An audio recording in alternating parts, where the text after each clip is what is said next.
Hello, today we're going to be talking about indeterminism. To do so, we'll have to give a little refresher on incompatibilism.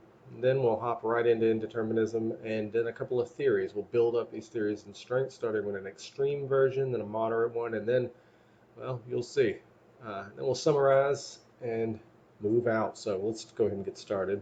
A little refresher on incompatibilism. This is from a previous lecture, but just to get you up to speed, here are some principles that seem to be somewhat well motivated, intuitively speaking, but are in conflict with one another.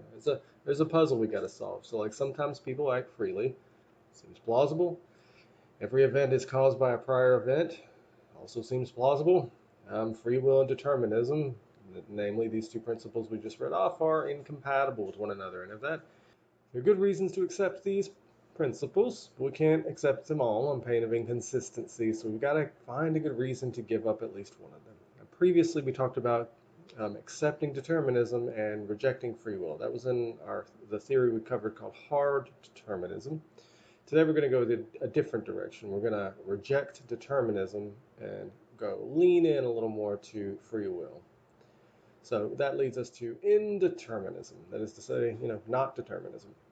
So what is indeterminism? It's the principle that at least one human action is not caused by a prior event.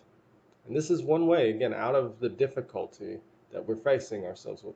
So we accept this, and this is a rejection of determinism.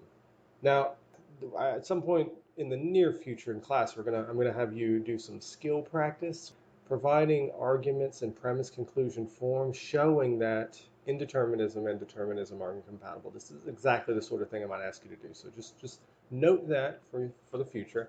And if you're wondering, well, John, how might I do that? Okay, go back to the previous lecture. And in that previous lecture, I discuss why the free will principle and determinism are incompatible with one another. So there are two arguments. They're in premise conclusion form. If you want an insight into what I'm asking you for, here, go and look at that. You can kind of use a similar structure to answer this or to practice this skill here. All right, it's indeterminism. Let's move on to an extreme version, just so we get a handle on what exactly indeterminism is all about. So here we go. This, again, it's pretty extreme. EI. Not every event is caused by a prior event. Now, this is just the negation of determinism. All right. Sometimes people act freely. This is the free will principle. All right, so far so good. C here, sometimes people perform acts that are not caused by prior events. All right, that seems so far to be compatible with what we said so above. All right, a person performs an act freely if and only if that act is not caused by a prior event. Okay, if and only if, just in case you haven't picked up on this from some of the readings, it means that anytime the thing on the left-hand side is true, then the thing on the right-hand side is true, and similarly, anytime the thing on the left-hand side is false, then the thing on the right-hand side is false, and vice versa. So they stand and fall together.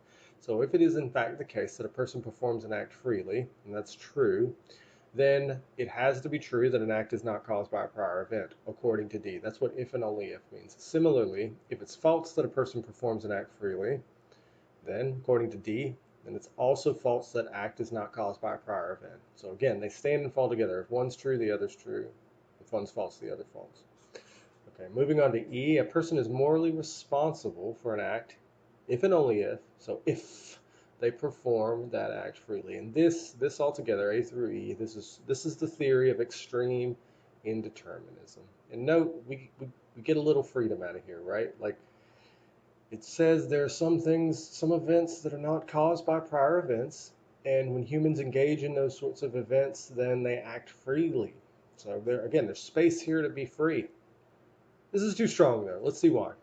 I'm going to do that by showing you a purported counterexample. A counterexample to a theory, as we're discussing here in class, is going to be a scenario that the theory just provides an incorrect explanation for. So Alice is a college student, volunteer at Habitat for Humanity, food pantries, and also organizes events for the Red Cross. Alice is a good person. And one evening, Alice is at a party with a friend, Barry, talking and having a good time, and suddenly Alice slaps Barry across the face. Alice watches this happen and is appalled. Alice didn't want to slap Barry. Alice didn't cause the slap either. There were no unconscious grudges or undiagnosed diseases that made this event occur. Alice's slap had no cause, period. Question: is Alice morally responsible for slapping Barry? I want to say no. However, if extreme indeterminism is true, then Alice is morally responsible for slapping Barry. And that seems wrong. In fact, I would go on to say Alice is not morally responsible for slapping Barry, and as a consequence, extreme indeterminism can't be true. Let's see why, though, I think this is true. So Alice's slap had no cause. Extreme indeterminism entails that an act is free if and only if it has no cause. Hence, Alice's slap is a free action. Now, extreme indeterminism also entails a person is morally responsible if and only if they act freely. Hence, Alice is morally responsible for slapping Barry. I think this is a devastating objection, and I do hope you agree. All right, let's try something a little more subtle than extreme indeterminism to get our head around what the flavors of these sorts of views. So we'll call this moderate indeterminism. Not every event is caused by a prior event. Again, negation of determinism. Sometimes people act freely. Okay, free will principle. Now, here we go. Some volitions are not caused by prior events. What is a volition?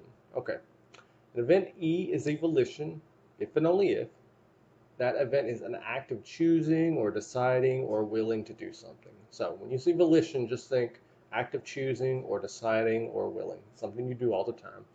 So another way of putting C is some choices or decisions or willings are not caused by prior events.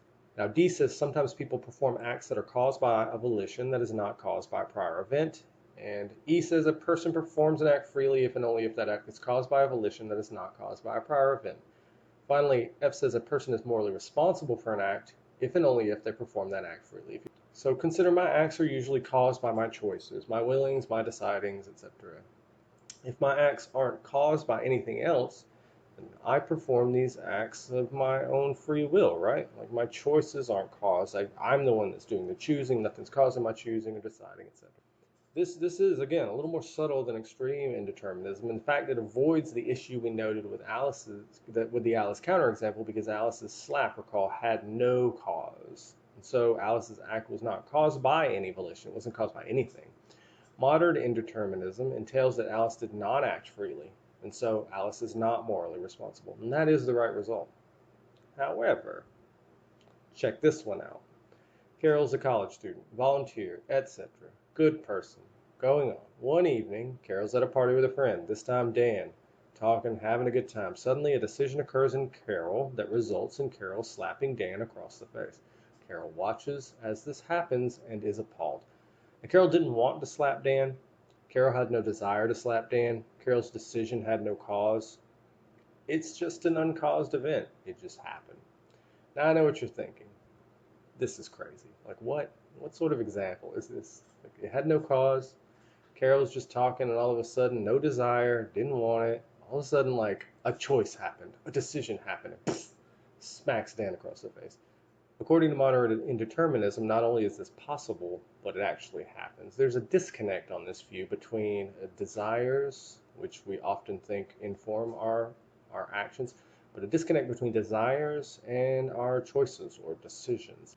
And not only is this just odd, but also according to modern indeterminism, it entails that Carol is morally responsible for slapping Dan, and that seems problematic. She didn't want to slap Dan. She didn't desire it. A choice happened. However, whatever exactly that means psychologically or neurologically, it just happened, and now she's morally responsible. It seems challenging to say she is, though, especially given that the choice or decision wasn't itself caused by anything like a desire or belief. Now, if modern indeterminism is true, Carol is morally responsible for slapping Dan, but as I'm saying, I don't think that she is morally responsible for slapping Dan, and so it doesn't seem to me that modern indeterminism is true. So Carol's decision to slap had no cause. That decision caused Carol to slap Dan. Modern indeterminism entails that Carol's slap is a free action. Now, modern indeterminism also entails a person is morally responsible if and only if they act freely, and so, as a consequence, Carol is morally responsible for slapping Dan. That is the justification for one. It just falls right out of the theory. Devastating. I think. Let's see if we can come up with something a little more plausible. All right, this is called libertarianism, not the political view, but the view of free will. Now, in a reading, we see that Roderick Chisholm draws the following distinction. And Chisholm is the paradigmatic libertarianist free will thinker, so check that reading out and you'll see this in more detail. But he draws the following distinction, which we'll make use of here. An X event causes Y if and only if X and Y are events and X makes Y happen. Okay, that sounds normal. That just sounds like causation so far as we've been discussing, right? Here's the subtlety, right? X agent causes Y if and only if X is an agent and Y is an event. X makes Y happen and no other event makes Y happen. So big difference here is, or can be illustrated in an example. So I push a beach ball in a pool with a stick.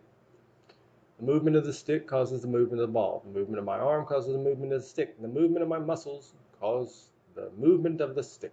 These are all event causes. Run of the mill as we've seen. However, at the beginning of the process, I cause my muscles to move. And I am not an event. I'm a person. And this is agent cause. Now, what work can this do? All right, here's libertarianism. Every event is either agent caused or event caused, but not both. Nothing's both. Some acts are agent caused by people. Events are not caused by prior events. It's a negation of DET, and sometimes people act freely. Free will principle. Now, a person performs an act freely if and only if that act is agent caused by that person, and a person is morally responsible for an act if and only if they perform that action. Now, here's a skill practice question for you. Keep this in mind when we're going forward. I'd like for you to think about how you might explain how libertarianism might avoid the uncaused slap and the willed slap counterexample. Now, don't worry, you're going to have a little more time to discuss this on the discussion board where you'll have some more detail added to the question, but it's not a bad idea to get started thinking about how to answer this question sooner rather than later. Now, the last thing I'd like to cover is, instead of delving into the explanation here, I'm going to let you do that. I want to gesture at just one reason why you might not think libertarianism is a defensible view. It's an argument from scientific explanation. Premise 1. Every human action can be scientifically explained. Premise 2. If one, then every human action has an event cause. A sub-conclusion is that every human action has an event cause. Now, premise 4 is if every human action has an event cause, then libertarianism is false. And this is, of course, because according to libertarianism, some human actions have agent causes. But if that's true, then libertarianism is false. Now, here too, I'm going to ask you to do a little skill practice, or at least get ready to do a little skill practice. And here's the guidance. I'm going to ultimately ask you if you think this argument is sound. Now, if it is sound, then libertarianism is false. Remember, because an argument is sound just in case it's valid, and this argument is valid, and all the premises are true. And of course, if it's valid and all the premises are true, then the conclusion is true, which means libertarianism is false. So if you think this is sound, then you think libertarianism is false. But if you think it is sound, if you think about why you might think that premise 1, 2, and premise 4 are true. I mean, you're going to need some justification, right? That's how this argument works. You need to provide reasons for thinking these premises are true. On the other hand, if you think this argument is unsound, then all you need to do is provide a counterexample to at least one of these premises. Just one, that's all it takes. If you can knock out one of these premises, then the argument is not sound. So if you think this is unsound, pick one of these premises. Which is the weakest premise? And provide a counterexample to it. In the same way that we provided counterexamples to various flavors of indeterminism that we've been exposed to so far. Let's sum up here. We'll call extreme indeterminism, moderate indeterminism, and libertarianism avoid the inconsistency that we've observed by rejecting determinism. They are indeterminist views.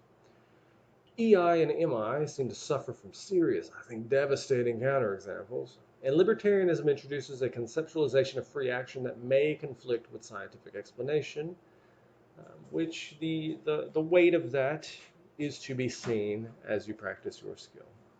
So, all right, see you on the discussion boards.